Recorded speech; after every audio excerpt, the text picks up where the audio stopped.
Okay, so ready to dive into some Kant. Let's do it. You guys really wanted to take on the critique of pure reason. And you didn't just, give us a little excerpt or an article about it. Oh, no. You sent us the whole, The full audiobook, all 24 hours of it. which is amazing. It's dedication, right? It is. It's commitment. So we know Kant is, well, notoriously dense and challenging, but that's kind of why we're here, right? That's right. To break it down. Yeah, we're like your guides through this philosophical jungle. Love that. So maybe a good place to start would be like, what is he even trying to do in this book? Like, what's the big question he's grappling with? Yeah. You know what I find fascinating is that he starts with a deceptively simple question. How is pure knowledge even possible? Pure knowledge. Okay, so not just like knowledge from experience, but knowledge that like exists before any specific experience. Exactly. Like, how do we know that every event has a cause? We don't learn that by observing every single event in the universe, right? Yeah. It feels like something we just know. Yeah. It's like in the audiobook, he uses that example a lot. He does. It's a key one for him because it gets at this idea of a priori knowledge. A priori. Okay, so that's the fancy philosophical term for this kind of knowledge that's independent of experience. Right. And Kant's argument is that this kind of knowledge comes from the structure of our minds themselves. It's like our minds have this operating system, this built-in way of shaping the raw data of experience into something we can actually understand. So it's not that the world is just like passively giving us knowledge. We're actually actively creating it through these mental frameworks. Exactly. We're not just passive recipients. We're actively shaping and structuring how we understand things. Okay, that is kind of a radical idea. Yeah. I mean, when you think about it. It really is. Yeah. And it leads him to make this really important distinction between phenomena. Phenomena. Yeah. The world as we experience it and things in themselves. The ultimate reality that we can never really grasp. Okay, so phenomena is like the world we see, hear, touch, all that stuff. Right. It's the world filtered through our senses, through our mental categories. But then there's this whole other level of reality, the things in themselves, that's like beyond our reach. Exactly. We can never truly know the thing in itself, only how it appears to us, shaped by our minds. So is it kind of like, I don't know, that analogy of the rainbow? Yes. It's perfect. We see the colors, but the rainbow itself is the result of, sunlight and water droplets. We're only experiencing the appearance, not the underlying, physics of it. Precisely. It's a beautiful illustration of how Kant sees our relationship to the world. We can never access the raw, unfiltered reality, the thing in itself, only its phenomenal form. Okay, so if our minds are shaping reality in this way, how does that even work? What are the tools, I guess, that we're using to do that? Well, two of the most fundamental ones for Kant are space and time. Space and time. Yeah, he argues these aren't objective realities out there like we tend to think of them. They're not like these containers that things exist in, but rather they're forms of intuition, built into our minds. So wait, you're saying space and time aren't real? That's a bit hard to wrap my head around. I know, right? It sounds crazy at first, but think of it this way. Space and time are like the grid lines on a map. Okay. The map itself represents the world, but those grid lines are what allow us to navigate it, to understand distances and relationships. Similarly, space and time are the mental grid lines that our minds impose on the world to make sense of it. So when I look at, I don't know, this table, I'm not actually seeing it in space, but rather my mind is using the concept of space to organize the sensory information. Exactly. What you perceive as out there in the world is being actively constructed by your mind, using these fundamental concepts of space and time. It's almost like our minds are creating the stage on which the play of experience unfolds. All right, that's starting to make a little more sense. Yeah. But in the audiobook, Kant also talks about these categories of the understanding. Yeah. What are those exactly? They're kind of like mental filing systems. Fundamental concepts that our minds use to make sense of the world. Okay. Like what? Things like substance, causality, quantity, really basic building blocks of how we think. So these categories, they're not things we learn from experience. That's Kant's argument. They're not derived from experience. They're pre-wired into our minds, shaping how we think about everything we encounter. So when I see a ball rolling across the floor, and I automatically assume there must be a cause for its motion, even if I didn't see anyone push it, that's the category of causality at work. Precisely. You're not just passively observing the ball rolling. Your mind is actively applying this concept of causality to understand it. And this is happening with every experience we have. constantly, automatically. Wow. That's pretty amazing. I mean, I'm already looking at the world differently just thinking about it. But there's still one thing I'm kind of struggling with. If these categories are, like, just in our minds, how can we be sure they actually apply to the real world? How can we be sure they're giving us, like, true knowledge and not just some mental fabrication? That is the million-dollar question, isn't it? Yeah. And that's exactly what Kant tackles in one of the most complex and debated sections of the Critique, what he calls the transcendental deduction. Oh, yeah, the transcendental deduction. I remember getting to that part in the audiobook and thinking, okay, Kant, I need a break. But seriously, what's he trying to do in that section? It seems really, really dense. It is incredibly dense, but in essence, he's trying to show that these categories, even though they come from us, are still valid for understanding the world. He's not saying we're just making stuff up. He's arguing that there's this necessary connection between the structure of our minds and the structure of reality. So how does he even begin to make that argument? What's the logic there? Well, to put it simply, he argues that the very possibility of experience itself depends on these categories. We can't have any experience at all without organizing it through concepts like substance and causality and so on. So because experience is undeniably real, the categories that make it possible must also have some kind of validity. Okay.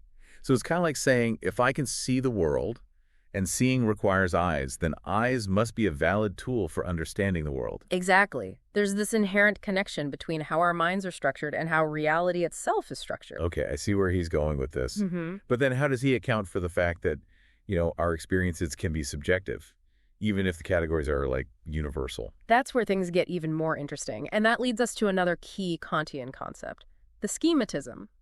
But I think we need to save that for part 2 of our deep dive, to give you a moment to, digest all this. All right, so back into the Kantian jungle, I guess. Yeah, back in. And before we did that little break, we were talking about how those categories of understanding those, like causality and substance, how can they be in our minds but still, tell us something true about the world? Right. And you mentioned this thing, the schematism, being key to that whole puzzle. Yes, the schematism is one of those terms. It sounds very intimidating. It does sound really intimidating. Yeah. But it's actually trying to solve a very relatable problem. Okay. How do we bridge the gap between, these abstract concepts and the concrete, messy reality of our senses?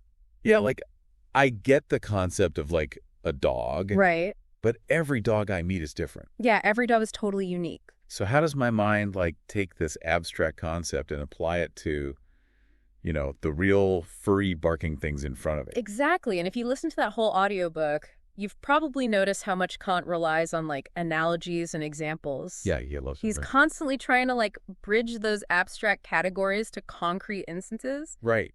That's the schematism at work. Okay. It's like a mental blueprint that helps us connect the concept to the experience. So, in that dog example, the schematism is what allows me to take, the general category of dog. Right. And apply it to a specific, unique dog I encounter, even if it's, a breed I've never seen before. Exactly. The schematism allows us to see how those abstract categories manifest in the world of appearances. Okay. It's the bridge between the mental and the phenomenal. This is starting to click a little bit for me. Good. But it also kind of raises another question for me. Okay. If everything we experience is, filtered through these mental categories and schemas, right, does that mean we're trapped in our own minds? Unable to truly know the world as it is? That's a great question, and that gets at the heart of Kant's transcendental idealism. Transcendental idealism. Which is where things get really, really mind-bending. Okay. He's saying that, yes, we can only know the world as it appears to us, shaped by the structure of our minds. So are we, stuck in the Matrix? That's the question, isn't it? Is it all an illusion? Well, Kant wouldn't say it's an illusion, but rather a kind of co-creation. Okay. Our minds aren't just passively receiving information, they're actively constructing our reality using these innate categories. So it's not that reality is fake. Right. It's just that we can only ever access our version of reality. Exactly. And for Kant, this isn't a bad thing. Okay. In fact, he sees it as a source of human freedom and autonomy. Okay, how so? Because our minds are actively involved in shaping reality. Yeah. We're not just passive observers. Right. We're active participants in creating our own experience. I see. So it's by acknowledging that our minds are shaping things, yes, we're actually recognizing our own agency in the process. Precisely. We're not just at the mercy of the world. We have a hand in shaping how we perceive it and interact with it. Okay, that is a pretty empowering thought. It is, it is. But I'm also wondering, if we're limited to knowing, like, the phenomenal world, world of appearances, how can we possibly talk about things that go beyond experience? That's a great question. Like God or freedom or the soul? Yeah, those big metaphysical questions. Right. That's where Kant's critique of traditional metaphysics comes in. Okay. He's very careful to distinguish between what we can know through pure reason and what lies beyond its grasp. So he's saying we can't, use the tools of reason to build a ladder to heaven, so to speak. Exactly. He argues that those metaphysical concepts, God, freedom, immortality, they're not objects of knowledge in the same way that, like, a table or a chair is. Right. We can't apply the category of causality to God, for example, because God, by definition, exists outside of time and space, the very framework through which we understand causality. I see. So those big metaphysical questions are still valid. Absolutely. It's just that pure reason isn't the right tool to answer them. Right. Kant doesn't deny the possibility or importance of those questions. He just says that pure reason, the kind of thinking that relies solely on those categories, will always lead to contradictions and dead ends when applied to things that transcend experience. Okay, so we need a different set of tools, essentially. We need a different approach, for sure. This kind of reminds me of something you mentioned earlier, those synthetic a priori judgments. Yes. I remember that being a key part of his argument. It is. But I'm still a little fuzzy on what it actually means. Yeah, it's one of those concepts that makes you really appreciate the power of the human mind. Okay. Remember, for Kant, a priori refers to knowledge that comes before experience. Right. And synthetic means combining concepts in a new way. Okay. So a synthetic a priori judgment is a statement that goes beyond just defining terms. Yeah. It expands our knowledge in a way that's both independent of experience, yet also tells us something new about the world. Okay, I'm with you so far, but can you give me a concrete example? Sure. Because honestly, when I was listening to the audiobook, that part kind of went over my head. Sure, think about math. Math, okay. A simple equation like 7 + 5 = 12. Okay. We didn't arrive at that knowledge by observing 7 things and 5 things coming together over and over again. All right, it's not like we're out there counting apples or something. Exactly. It's a truth that we grasp through pure reason, independent of any specific experience. Yeah. And yet it tells us something meaningful about the world, something we can apply to real situations involving quantities. Okay, so it's like our minds have this ability to make these leaps of understanding. Yes. That aren't just based on what we see and touch, Uh-huh. but that still give us real knowledge. Right. That's pretty mind-blowing when you think about it. It is. And for Kant, that's precisely what makes us human. What sets us apart from just passively responding to stimuli. Okay. We have this capacity for reason, for making these synthetic a priori judgments that allows us to understand the world in a deeper way. So we're not just sponges soaking up information. No, we're not. We're actively constructing meaning and knowledge. We are co-creators in a way. Okay, I like that. Yeah. But I'm also wondering, if we're limited to this phenomenal world, does that mean there's no room for faith? For belief in things we can't empirically prove? Oh, that's a great question, and it's something Kant grapples with in his later work on ethics and religion. Okay. He doesn't see faith and reason as necessarily opposed. Interesting. In fact, he argues that recognizing the limits of pure reason actually opens up space for faith, for believing in things that lie beyond the realm of what we can scientifically prove. So by acknowledging that there are things we can't know, through reason alone, he's not shutting down the possibility of faith. Right. He's actually making room for it. Exactly. He's saying that faith can operate in those realms where reason reaches its limits. I see. And this leads to a whole other fascinating dimension of Kant's philosophy. Oh, yeah. His exploration of practical reason ethics and the idea of a moral law that transcends the limits of the phenomenal world. But I think we need to save that for part 3 of our dive, to give you a moment to ponder the implications of what we've uncovered so far. Okay, so we're back and ready for the final part of our Kantian adventure. Yeah, the grand finale. We've been through a lot, haven't we? We have. It's been a journey. How our minds shape reality, those limits of pure reason, the power of synthetic a priori judgments. That's a lot to wrap your head around.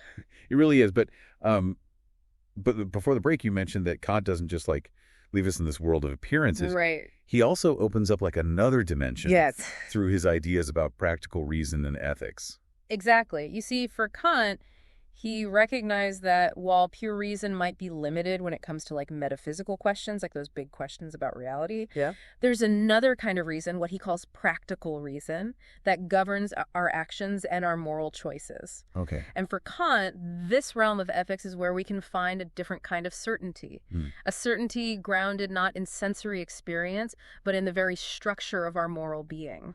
Okay, so we're kind of shifting gears here a little bit. Yeah, we're moving from what we can know to how we ought to act. Right, exactly. And for Kant, these two are like deeply interconnected. They are. You were saying? He argues that just as there are universal categories that structure our understanding of the world, there's also this universal moral law that governs our actions. A universal moral law. Is there like a rule book somewhere? Well, not exactly. He calls this the categorical imperative. Okay, the categorical imperative. Yeah. I remember that phrase from the audiobook. Yeah, it's a big one. It sounded a bit like, Star Trek or something. It does have a kind of sci-fi ring to it, doesn't it? So what does it actually mean? What is this categorical imperative? Imagine it as this kind of moral compass.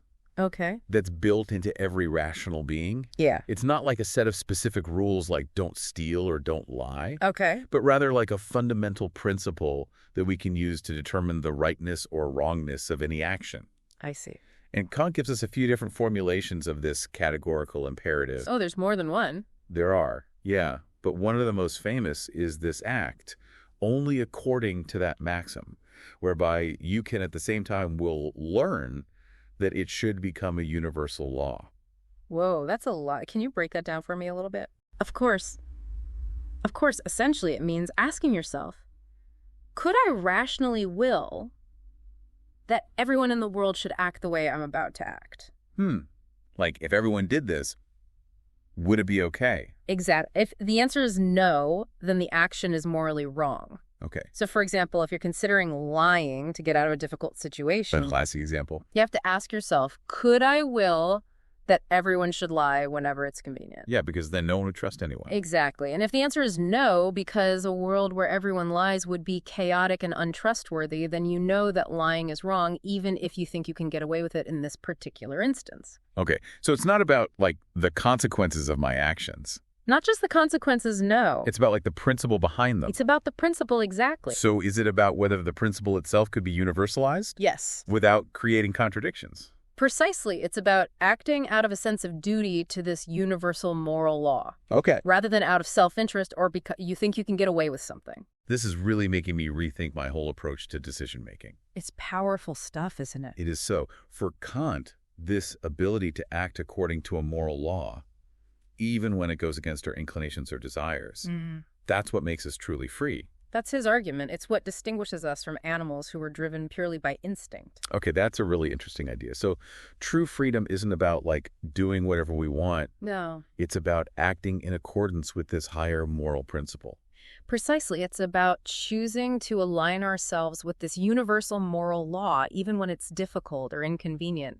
And this idea of freedom as self-determination, as the ability to choose our actions based on reason rather than just impulse, is still so relevant today. Well, I can see that. Think about all the ethical dilemmas we face in the modern world, from artificial intelligence to climate change to social justice issues. Right, so many complex issues. Kant's emphasis on the importance of a universal moral law gives us a framework for thinking through those challenges. So it's like equipping ourselves to make better choices. Exactly. Even in a world that's, constantly changing and presenting us with all these new ethical dilemmas. It's not about having a rule book for every situation. Right. But it's about developing this inner moral compass that can guide us. Okay. Through those gray areas where there are no easy answers. And for Kant, this moral compass isn't something imposed on us from the outside. Yeah. It's something that arises from our own rational nature. I see. It's what makes us worthy of dignity and respect, and it's what allows us to participate in a truly just and ethical society. When I first started listening to that audiobook, all 24 hours of it, I know, it's a commitment. I was pretty intimidated. I mean, Kant's writing is not exactly, light reading. It's definitely challenging. But going through it with you, step by step, it's been so enlightening. I'm starting to see the world in a whole new light. That's wonderful to hear. And I'm definitely going to be thinking about those categories and that categorical imperative a lot more from now on. I think we all should. So to everyone listening, we hope this deep dive into Kant's critique of pure reason has been, as thought-provoking for you as it's been for us. It's a powerful work. We've only just scratched the surface, but hopefully, we've given you a taste of its power and relevance and, sparked some curiosity to keep exploring these ideas. And remember, the journey of philosophical exploration doesn't end here. Never does. Keep questioning, keep exploring, and keep diving deep. Yeah. Who knows what other mind-bending insights are out there waiting to be discovered. That's the beauty of it, isn't it? It is all right.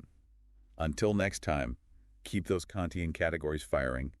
And remember, act only according to that maxim, whereby you can at the same time will that it should become a universal law. Words to live by. Go forth and be awesome.